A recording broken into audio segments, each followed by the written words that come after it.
तो मोटी बात आपको ये याद दिलानी है कि जहाँ पर आप रहते हो यह सराय की तरह से है, और यह मकान जिसमें आप चलते फिरते हो, बोलते हो, ये जीवात्मा बोलती है, यह भी अन्य समझ लो कि किराए के मकान की तरह से है। इसको एक दिन खाली कर देना पड़ेगा। इसी चीज़ को और लोग भूल गए कि भाई इसको खाली भी करना पड़ेगा।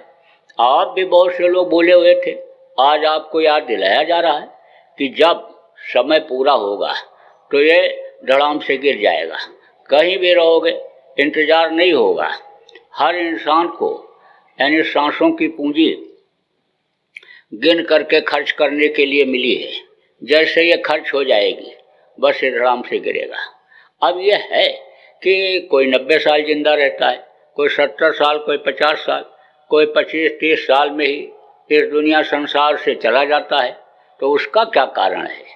कारण ये है कि जो अपनी सांसों की पूंजी को बचा करके रखता है वो ज़्यादा दिन जिंदा रहता है, और जिसके सांस ज़्यादा खर्च हो जाते हैं वो जल्दी दुनिया छोड़ देता है। तो सांसों की पूंजी गिनकर खर्च करने के लिए मिली, तो इसका भी खर्च करने का अनुपात बताया गया कि बैठे 12, बैठे रहोगे तो कम खर्चा होगा, बैठे का 12 अनुपात रहेगा, चले 18 और सोवे से 36 और रति क्रिया से दूनी हो गई, कह गए कब जगदीश। अब यह है जो जैसा खर्चा करता है उसी हिसाब से उसकी उम्र होती है। जो साधक सिद्ध होते हैं वो अपने सांसों की पूंजी को ज़्यादा बचाते हैं, क्योंकि जब यह जीवात्मा, शरीर को चलाने वाली शक्ति जीवात्मा, जिसके निकल जाने के बाद बड़े बड़े डॉक्टर, पंडित, मुल्ला, पुजारी फेल हो जाते थे क्या चीज़ निकल गई, तो ये यानी जब निकलती है तो ये सांस बचे रहते हैं। फिर उस समय सांस नहीं चलता है तो बचे रहते हैं तो उम्र बढ़ जाती है। यही कारण है। देखो पहले के समय में, पिछले अनुयुगों में, अन्य त्रेता में, द्वापर में बहुत दिन लोग जिंदा रहते थे, बहुत उम्र होती थी। सतयुग में 1 लाख वर्ष की उम्र आदमी की होती थी, त्रेता में 10,000 वर्ष की होती थी और द्वापर में 1000 वर्ष की होती थी। अब कलयुग में 100 वर्ष बताई गई और वो भी पूरा हो पाना मुश्किल हो रहा है। तो भाई कहने का मतलब यह है कि सांसों की पूंजी को आप बचा के रखो, और सांसों की पूंजी जब तक मिली है तब तक अपना काम बनाओ। अब अपना काम क्या है और पराया काम क्या है? आप जिस चीज को समझ रहे हो कि मेरा काम है वो आपका काम नहीं है। घर मकान बनाते हो, कहते हो मेरा मकान बन रहा है, मेरे घर में फर्श लगी है, मेरे घर में मार्बल लगा है, मेरा ये किचन है, मेरा लेटरिन बाथरूम है, मेरे घर में एसी लग गई, मेरा घर बनकर तैयार हो गया, चले आओ पड़ोसियों, रिश्तेदार चले आओ, अब हम मेरे घर का गृह प्रवेश होगा। लेकिन जैसे समय पूरा होगा, सांसों की पूंजी खत्म होने का समय आएगा, ऐसे ही पता चल जाता है। गांव के लोग जो बिल्कुल पढ़े लिखे नहीं हैं, ऐसे पैर के ऊपर हाथ रखते हैं तो कहते अरे भाई पैर ठंडा हो गया, ऐसे हाथ के ऊपर हाथ रखते हैं तो कहते अरे ठंडा हो गया। आँखों को जैसे देखते हैं तैसे समझ जाते हैं, कहते जल्दी से निकालो इनको, बाहर निकालो, वह फौरन बाहर निकाल देते हैं। उत्तर सिर करके लेटाते हैं।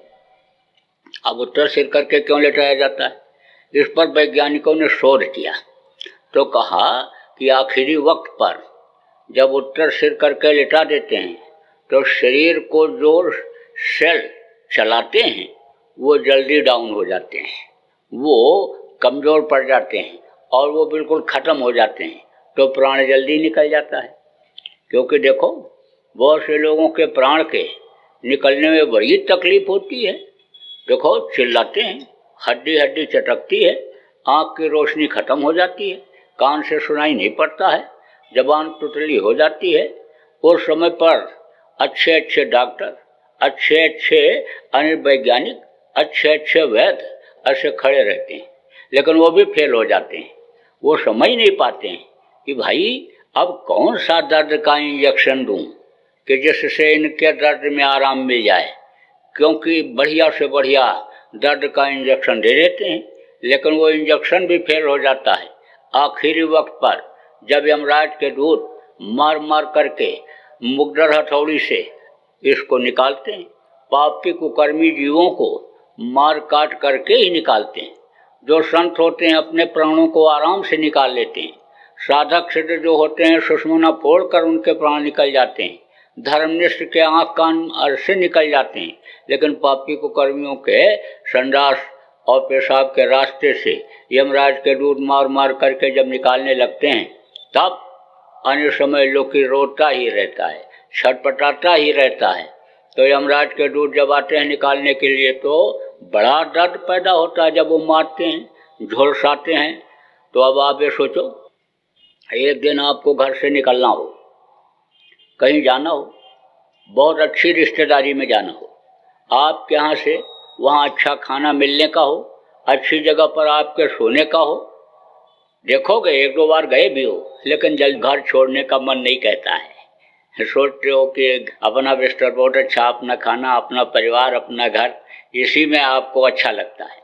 अब जिस घर में, ये घर ही तो है, जिस घर में आदमी 70 साल, 60 साल, 50 साल, 90 साल रहता है, उसको जल्दी छोड़ना चाहता है? जल्दी नहीं छोड़ना चाहता है। किराए के मकान में 20 साल, 30 साल आदमी रहा, मुकदमा दायर कर देता है, कहता है कि हम इतना दिन से रह रहे हैं, हम नहीं छोड़ेंगे। जब कोई बढ़िया मकान मिल जाता है तब छोड़ते समय भी तकलीफ होती है।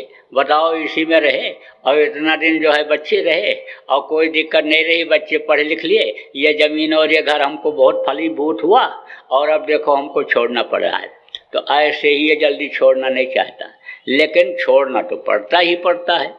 तो अब आप ये समझो कि कितना सुंदर शरीर हो, कितना पहलवान और बलवान हो, कितना राजा महाराजा हो, कितना शेर साहूकार हो, लेकिन उसको शरीर आखिर वक्त में छोड़ना ही पड़ता है।